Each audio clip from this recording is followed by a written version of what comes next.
Happy Sunday, everybody. I'm Dr. Gregory, and you're watching Dr. Gregory's Meta Moments. This is episode 9.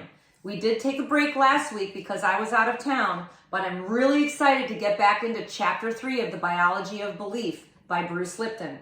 We were talking about the cell membrane and its importance in the biology of our bodies, where it acts as the brain of the cell, not the nucleus. The nucleus is the gonad of the cell. So let's get right back into it, because I know we have a lot to talk about. By definition, a structure whose molecules are arranged in a regular repeated pattern is called a crystal. There are two fundamental types of crystals. The crystals that most people are familiar with are hard and resilient minerals like diamonds, rubies, and even salt. But the second kind of crystal that fewer people are familiar with has a more fluid structure, and its molecules still maintain an organized pattern. So familiar examples of liquid crystals include digital watch faces and laptop computer screens. So now let's make an analogy. The membrane is actually a liquid crystal. And in the experiment we described before with the bread and butter, the colored dye could not get through the liquid butter layer. That bread and butter sandwich is a non-conductor. But when you include an internal membrane protein, or the olives, you realize the membrane can conduct some things across while keeping other things out. So the description of a membrane can be additionally enhanced to the membrane is a semiconductor. The two most common types of internal membrane proteins are receptors and effectors, and these provide channels where important information, nutrients can come in and waste can go out. The membrane does contain gates and channels, doesn't it? So the membrane is considered a liquid crystal semiconductor with gates and channels. Dr. Lipton went back to a computer book that he had and found the definition of a computer chip. And guess what the computer chip definition was? A chip is a crystal semiconductor with gates and channels. The exact same definition. So the chip and the cell membrane share the same technical definition. What's the big deal? The fact that a cell membrane and a computer chip are homologs means that it's appropriate and instructive to fathom the workings of a cell by comparing it to a personal computer. So the first insight comes from an exercise that computers are programmable, right? And the second insight is that the programmer lies outside of the computer or the cell. Biological behavior and gene activity are dynamically linked to the information from the environment. And that means that information is downloaded into the cell, just like a programmer downloads information into a computer. The point is, a cell is a programmable chip whose behavior and genetic activity are primarily controlled by the environment, not by the genes. Environmental data is entered into the cell via the membrane's receptors, and the cell's receptors, and that represents essentially the cell's keyboard, these receptors. Receptors then trigger the membrane's effector proteins. Receptor, effector, receipt, action. The effector proteins act as the cell's CPU, or central processing unit, just like you would in a computer. So this is what it tells you. We are the drivers of our own biology, just as Dr. Lipton was the driver of the word processing program to create this book. We have the ability to edit the data, and we enter this data into our biocomputers just as surely as we can choose the words we type onto a computer. When we understand how internal membrane proteins control biology, we now know we are the masters of our fate and not the victim of our genes. So let's get into the subject of cholesterol. After a lot of research about membranes, now it's starting to rehabilitate the reputation of cholesterol because it's been vilified as the culprit of a modern day scourges of cardiac disease, heart attacks, and stroke.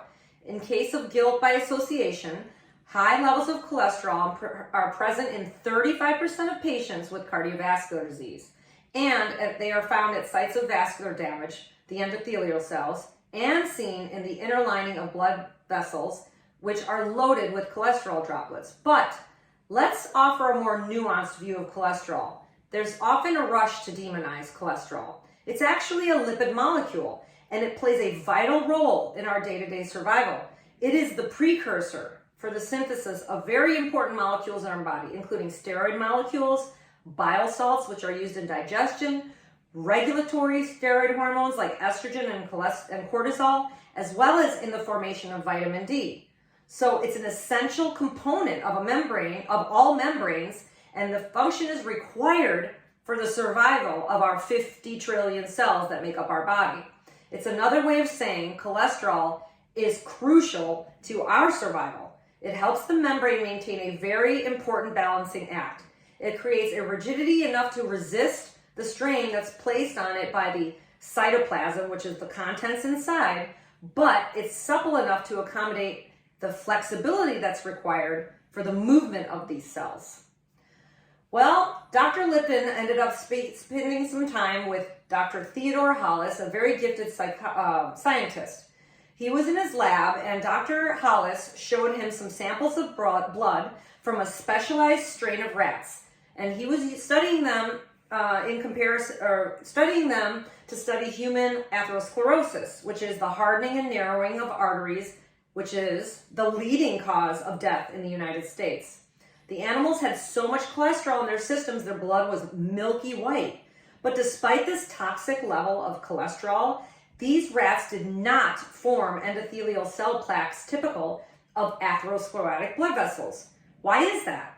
The secret is Ted added an over-the-counter antihistamine drug. Antihistamines are often used for allergy symptoms.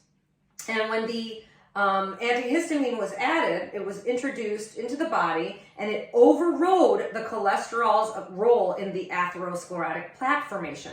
It showed that the presence of cholesterol was not the driving force of the blood vessel's malfunction. That's huge. Antihistamines protected the rats, and the research obviously suggested an alternative culprit to atherosclerotic disease: histamine itself. Histamine is a stress-related hormone, and it prepares the body to deal with anticipated injuries and inflammation when the fight or flight response is activated by a perceived stressor. So now we've realized histamine can facilitate creation of atherosclerosis. And he even had rats that were genetically modified such that the histamine synthesis was completely knocked out. And guess what?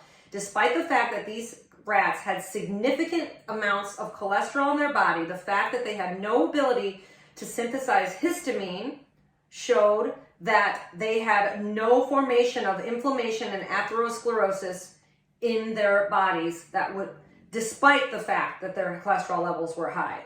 So it shows that cholesterol in and of itself is not the main driving factor or cause of atherosclerotic disease. And here's the thing, drug companies came up with another magic bullet, this time in the form of statins, and many, many millions of Americans are on these statin drugs. They're a class of drugs used to lower cholesterol in the body by inhibiting the liver enzyme responsible for producing 70% of the body's cholesterol. The Jupiter study, which was frequently referenced to support statin use, found that during the study period, there were 68 heart attacks in the placebo group and only 31 heart attacks in the group that took the statins. According to the numbers, they produced an astonishing 58% in reduction of the risk. But the results led the research group to advise that statins were effective in primary prevention of heart attacks, which was why they were implemented in use of the population. But on the surface, these stats sound really impressive. However, there was some manipulation of the data. It should be noted that the study groups had very different, the protective effect of statins provided only for 0.35% reduction of the controls, which means when they really went down and dove into this study, they realized the reduction of heart attacks and cardiovascular events once they created the control study, control patients separated from the study patients. The risk reduction wasn't that amazing. The data indicated that for every 300 people taking an expensive statin drug, only one life might be saved. That's not really an impressive result, is it?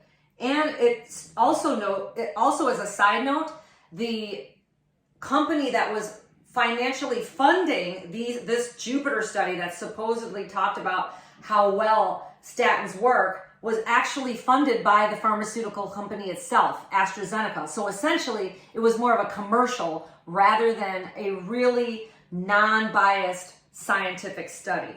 So at best, statin drugs lower the risk of heart attack by around 0.3%, while at the same time they produce side effects in 15 to 40% of those using the drugs.